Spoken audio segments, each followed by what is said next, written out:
Bien, entonces para ahorrar un poco de tiempo ya lo he escrito el problema. Tenemos que hallar alguna de las raíces de esta función por el método de bisección hasta alcanzar una tolerancia de 0,1 o 10 a la menos 1. En la práctica, cuando la computadora lo hace esto, pues se suele usar 10 a la menos 6, 10 a la menos 16, cosas así. Pero hacerlo a mano hasta una precisión de 10 a la menos 6 va a ser tedioso. De hecho, estoy creyendo que incluso esto va a ser tedioso. Bueno, entonces tenemos un primer problema. El primer problema consiste en que necesito los puntos A y B que tengo acá, el intervalo donde voy a encontrar el cero. ¿Cómo voy a determinar ese intervalo? Pues conozco un método que me permite aproximar las raíces de una función, que es el método gráfico. Si bien era un método tedioso, molestoso y etcétera, etcétera, y no es muy preciso, por lo menos me da una primera aproximación. No se olviden que en el método gráfico yo puedo usar la función tal cual o puedo separarlo en dos pedazos y pues luego graficar. Yo en este caso voy a graficar la función tal cual, entonces en el Sage lo hacemos eso así. Defino la función f de x igual a x al cubo más 4 por x al cuadrado menos 10 y lo voy a graficar, digamos, entre menos 2 y 2. Y pues en este caso tuve suerte. Encontré un intervalo donde hay por lo menos un 0. Bueno, hay un único 0. Entonces lo que voy a hacer es voy a trabajar con ese intervalo y luego voy a aproximar este 0. Voy a trabajar de la siguiente manera. Necesito anotar lo siguiente. A, B, que inicialmente van a ser menos 2, 2. El punto medio. Cuánto vale f en A, cuánto vale f en el punto medio, y finalmente el error lo voy a escribir como en mayúscula, que lo voy a aproximar así. Bien, en este caso he elegido el error absoluto como les había dicho, ¿no es cierto? Bien, entonces, esto es menos 2 y esto es 2. Calculo el punto medio sumando estos dos, dividiéndolos entre 2, como lo tengo acá. ¿Cuánto vale f? Perdón, ¿cuánto vale f en menos 2? Puedo aprovechar que ya lo tengo definido aquí, f. Entonces simplemente puedo calcular f en menos 2. Y me sale curiosamente menos 2. ¿Cuánto vale f en el punto medio? Es decir, ¿cuánto vale f en 0? Vale menos 10. Bien. No voy a calcular el error en este primer paso. Hacemos lo siguiente. Si f de a y f de xm tienen el mismo signo, como en este caso, y por lo tanto su producto da positivo, pues lo que vamos a hacer es reemplazar a con el xm. Entonces en este caso voy a poner un 0 acá y el b no lo voy a tocar. Calculo el nuevo punto medio. Es 1. Sumo estos dos, lo divido entre 2, ¿no? Necesito calcular cuánto vale f en A, f en 0. De hecho ya lo he calculado aquí, ¿no es cierto? Sale menos 10. Necesito calcular f en el punto medio, 1. Sale menos 5. Puedo aprovechar adicionalmente de calcular el error.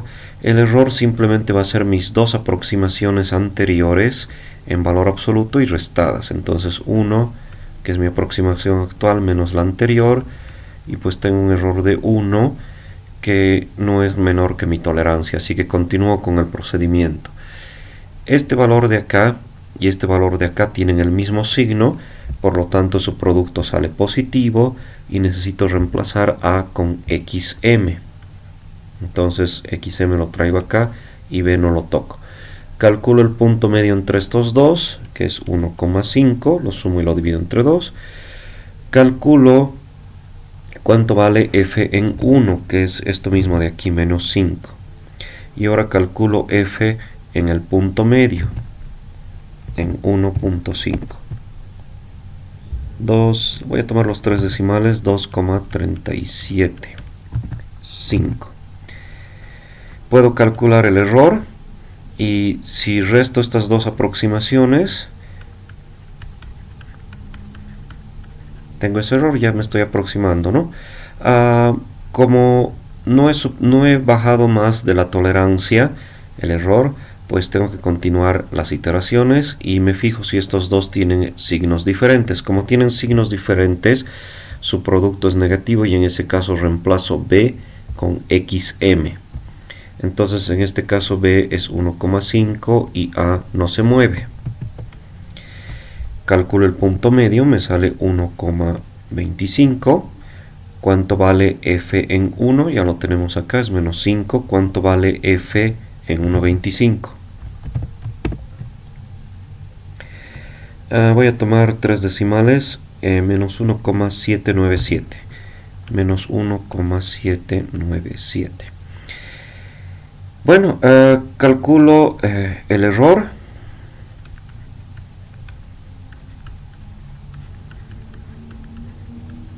Me sale menos, 0,25, que no es menor que la tolerancia, así que continúo las iteraciones. Esto y esto tienen el mismo signo, así que su producto es positivo y por lo tanto debo reemplazar a con xm. Entonces a ahora vale 1,25 y b no se toca. Calculo el punto medio de estos dos, como estoy un poquito cansado.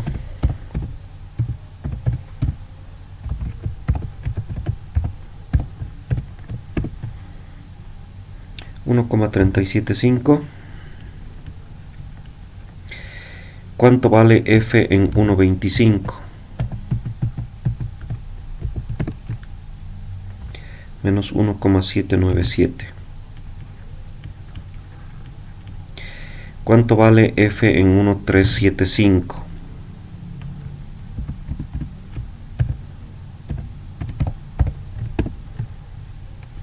$0,162. Otra vez resto estos dos para obtener el error, ya no lo voy a anotar la resta, simplemente lo voy a calcular acá. Entonces 1,375 menos 1,25 me da 0,125, que ya casi es menor que la tolerancia, pero todavía no, así que seguimos iterando. Estos dos tienen signos opuestos, por lo tanto su producto es negativo y tenemos que reemplazar b con xm. b es 1,375 y a no se toca. Calculo el promedio de estos dos, perdón, el punto medio de esos dos. Me sale 1,3125. Bueno, ¿cuánto vale f en 1,25? Pues es esto mismo. ¿Cuánto vale f en esto? En el punto medio. Ups. F en 1,3125 menos 0,848. Otra vez calculo el error, es la resta de estos dos.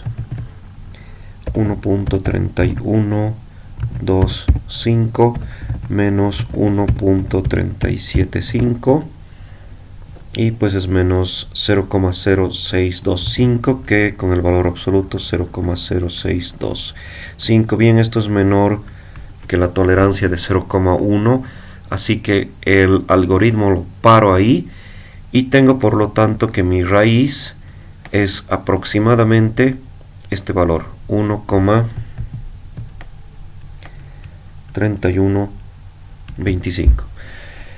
Bien, eso es hasta una tolerancia de 0,1, ¿no? Con error absoluto. También podríamos haber usado el error relativo, pero bueno, eso ya es cuestión de gustos. De hecho, voy a utilizar el Sage mismo para aproximar la raíz de esto. Hay dos formas de hacer eso. Primero es el comando solve, x al cubo más 4 por x al cuadrado menos 10 con respecto a x. Y pues me da una expresión muy complicada. Lo que voy a hacer a continuación es utilizar este otro comando find root. Este comando utiliza un método numérico y hay que decirle de dónde a dónde Voy a calcular para encontrar la raíz. Como hemos empezado en el intervalo menos 2, 2, le voy a indicar de esa manera y tengo ahí la raíz 1,365. Bueno, me he acercado por lo menos a 2 decimales de precisión, este y este, ¿no es cierto? Y por eso tenía un 10 a la menos 1. Pues bien, es una buena aproximación de acuerdo a esta tolerancia, me satisface y con eso terminé el algoritmo de bisección. Ahora, algo que podemos observar de este ejemplo es que el método es relativamente lento. De hecho, para alcanzar una precisión de 0,1 se han necesitado 1, 2, 3, 4, 5, 6 iteraciones. De todas maneras, el algoritmo es conocido por ser relativamente lento comparado con otros métodos. Sin embargo, este método es muy deseable porque tiene algunas características bien importantes. Por ejemplo, las condiciones bajo las cuales se aplica son bastante sencillas. Es más, hay situaciones en las que podemos descartar la exigencia de que la función sea monótona. Esta exigencia estaba solamente para que pues la raíz que tenga en el intervalo AB sea única. Si se dan cuenta en este ejemplo que hemos visto, la función no es monótona. De hecho, pasa de ser decreciente a ser creciente y pasa por un mínimo. Pero yo sabía que había un único cero en ese intervalo, así que he podido obviar la condición de monotonicidad, ¿no? Entonces, si se sabe que hay un único cero, podemos obviar esto incluso. Entonces se pueden relajar las condiciones bajo las cuales se aplica el algoritmo. Y pues hay otras características que lo hacen muy deseable este algoritmo. Por ejemplo, algo que es muy importante es que se puede predecir la cantidad de iteraciones que se van a necesitar para alcanzar una precisión sin necesidad de ejecutar el algoritmo. Es decir, yo podía haber sabido que necesitaba 6 iteraciones para esta precisión sin necesidad de haberlas hecho las 6. En efecto, digamos que voy a denotar por A super n, B super n y x sub m super n los extremos del intervalo, extremo izquierdo, extremo derecho, y el punto medio en la iteración n del algoritmo de bisección. Y voy a denotar por x0 el 0 que estoy buscando. Pues podemos ver que se cumple lo siguiente.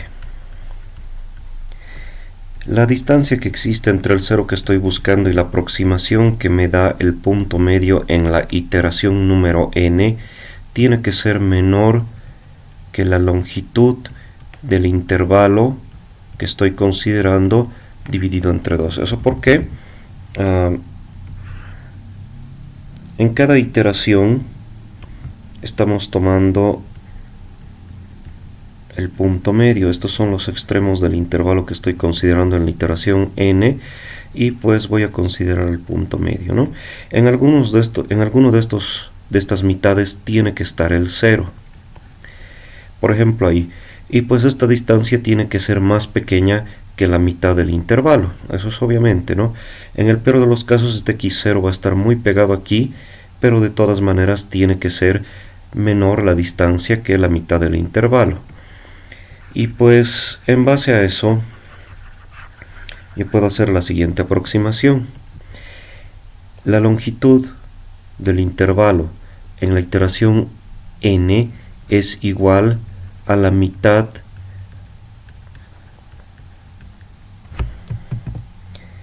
de la longitud del intervalo en la iteración n-1. Entonces, como voy a tomar la mitad con este otro 2, tengo dividido entre 2 al cuadrado. Pero yo sé que la longitud del intervalo en la iteración n-1 es la mitad de la longitud del intervalo en la iteración n-2. Entonces tengo dividido entre 2, con este 2 al cuadrado es 2 tercios.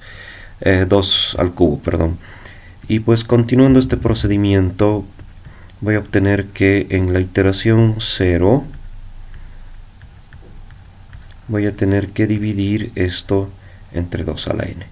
Y pues de estas desigualdades y estas igualdades obtengo que puedo aproximar el error de la siguiente manera.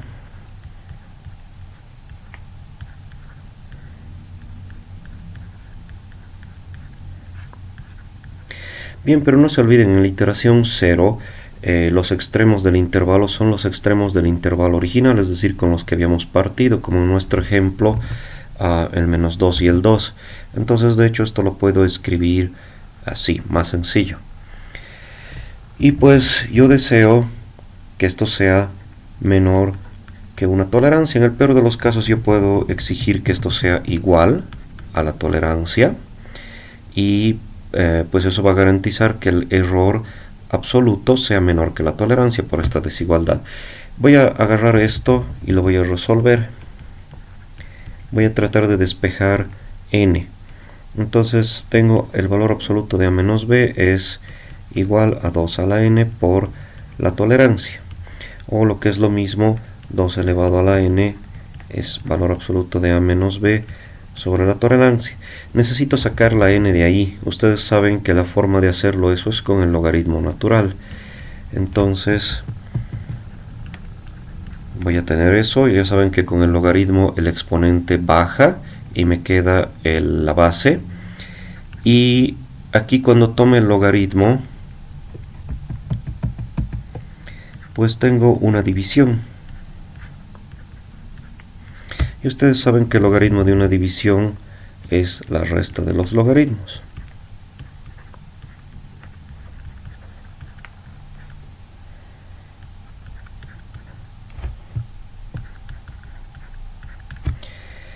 Bien, y de ahí puedo despejar el valor de n.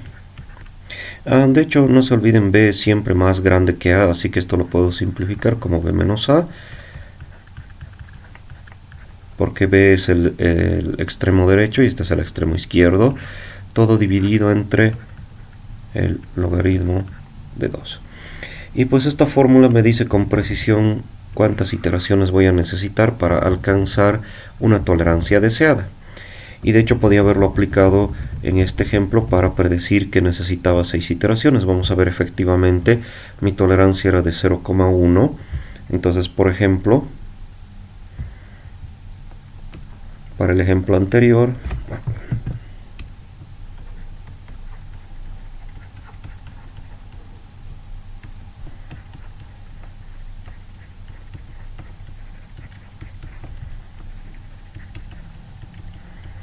teníamos que a era menos 2, b era 2 y la tolerancia era 0,1.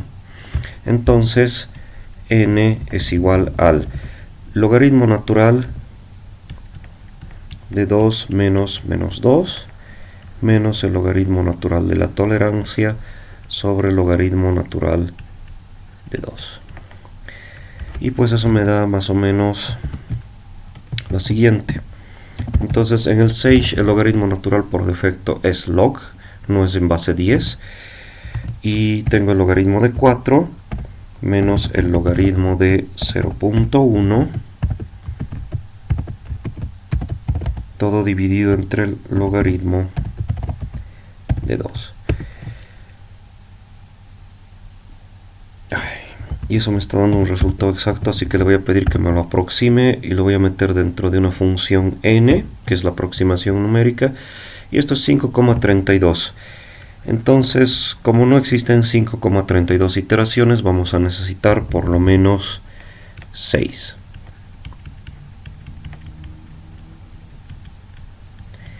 Tal cual, en el anterior ejemplo, pues hemos necesitado efectivamente 6 iteraciones para que el error sea menor que la tolerancia. Y pues bueno, esto que hace que sea predecible calcular el número de iteraciones hace que sea muy deseable este algoritmo, además de las otras características que hemos visto, ¿no? Bien, pasemos a otro método iterativo, es el método del punto fijo. Este método se basa en lo siguiente, entonces vamos a reescribir la ecuación que nos interesa, f de x igual a 0, que estamos buscando ceros de esta función, como la siguiente ecuación, x igual a g de x para alguna función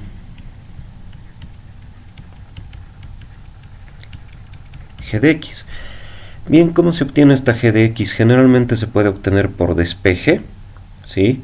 Otras veces se puede obtener sumando x a ambos lados. Y pues si esto es 0, pues sumamos x y vamos a tener x igual a x más f de x. Pero bueno, hay diferentes formas de obtener eso. Vamos a ver algunas a continuación.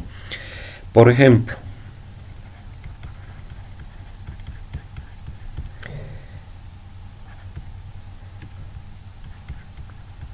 para la ecuación x al cubo menos 6x al cuadrado más 2 igual a 0, podemos reescribirla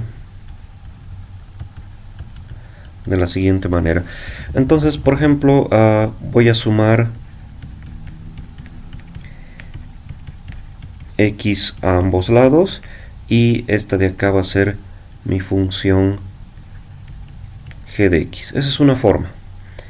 Otra forma sería por despeje. Por ejemplo, voy a agarrar este x al cubo, todo lo demás lo voy a traer a este lado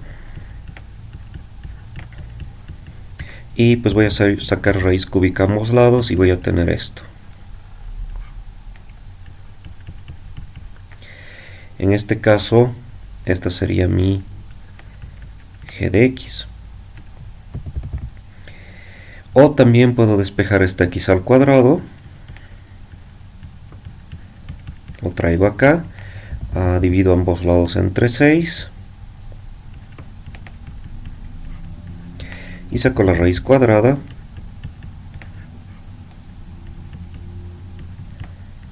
Bien, esto es un poquito más complicado, ¿no? Porque en realidad la raíz cuadrada de x al cuadrado es el valor absoluto. Pero suponiendo que sea positivo, pues podría eliminar de esa manera. Y esta sería mi g de x. Entonces hay muchas formas de reescribir esta ecuación como x igual a g de x. ¿Cuáles de estas nos van a servir? Lo vamos a ver después, pero no todas me producen un buen método de aproximación. En fin, ahora que tenemos esto, lo que vamos a hacer es iterar de la siguiente manera. Paso 1, elegir una aproximación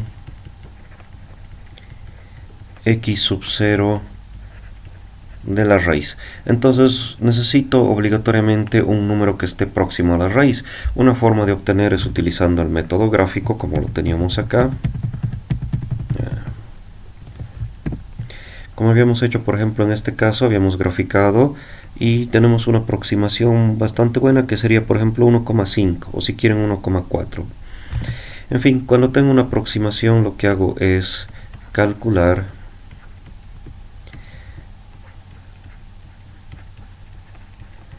en base a esta fórmula que he obtenido. X igual a g de x. Entonces aquí voy a meter la aproximación y aquí voy a obtener una mejor aproximación. Es decir, en la iteración n necesito el punto de la iteración n-1 metido dentro de g. Entonces cuando n es 1, aquí meto x sub 0 y pues tengo que x1 es g de x0. Cuando esto es 2, tengo que x sub 2 es g de x1 y así sucesivamente. Entonces obtenemos una aproximación y pues la metemos acá para obtener la siguiente aproximación. Paso 3, repetir los anteriores pasos hasta alcanzar la precisión deseada.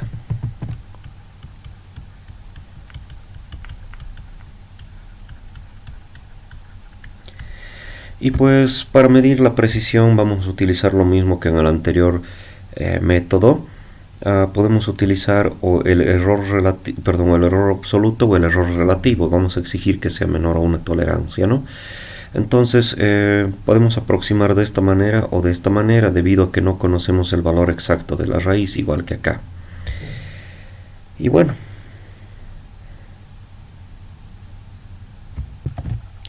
lo que ahora tenemos que preguntarnos es pues cuál elección de la función g sí garantiza que voy a tener buenas aproximaciones. Les había dicho que hay muchas formas de elegir, pero no todas ellas son buenas. Entonces para eso nos vamos a basar en un resultado que no lo vamos a demostrar, por supuesto, y dice así: si alguna función, no necesariamente es esta misma g, ¿no?, es diferenciable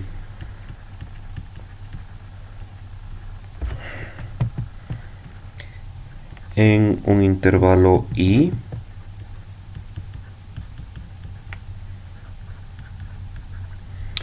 y se cumple adicionalmente que pues cuando tomo los puntos de i obtengo nuevamente puntos de i, y adicionalmente pues el valor absoluto de la derivada en x es menor que 1 para cualquier x en y. Entonces tenemos las siguientes afirmaciones. Primero,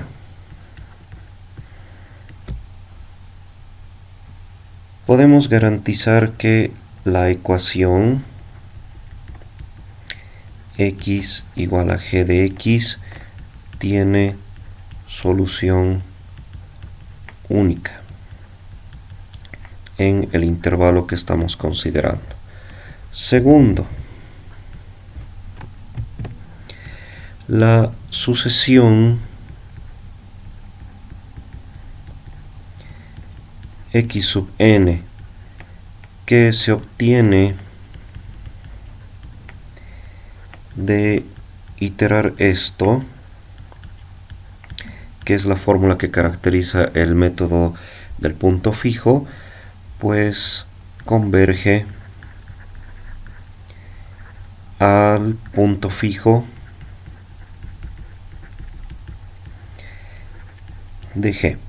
Ya, esto es un poquito más complicado. Esto quiere decir simplemente que el límite de xn cuando n tiende a infinito es a, si y solo si, pues g de a es a. Cuando un punto tiene esta propiedad, es decir, cuando toman una función y lo evalúan en ese punto y les bota el mismo punto, esto se llama un punto fijo. Y lo que estamos diciendo aquí es que la sucesión converge a ese punto fijo, que resulta que es la solución de esta ecuación. Y finalmente, que esto no es tan importante, el límite de a menos xn sobre a menos xn menos 1 cuando n tiende a infinito, pues es igual a la derivada de de g en a. Y bien, lo que me interesa es más estos puntos, el 1 y el 2. Ahora usualmente,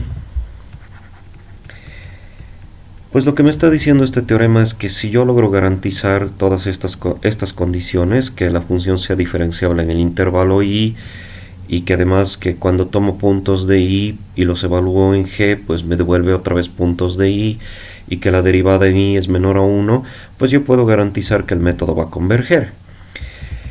Pero en la práctica es difícil verificar las condiciones del teorema. En la práctica solo se considera lo siguiente: que la derivada de g en el punto que hemos elegido como nuestra aproximación inicial, que es el mismo x0 de acá, en valor absoluto sea menor que 1. Si esto logramos garantizar y pues la función tiene un buen comportamiento, es decir, es continua, es diferenciable, pues con puntos cercanos a la raíz vamos a obtener que la derivada sigue siendo menor a 1. Ahora, por supuesto, una segunda nota es que si esta derivada es pequeña, si la derivada anterior en valor absoluto es pequeña, pues el método converge rápido.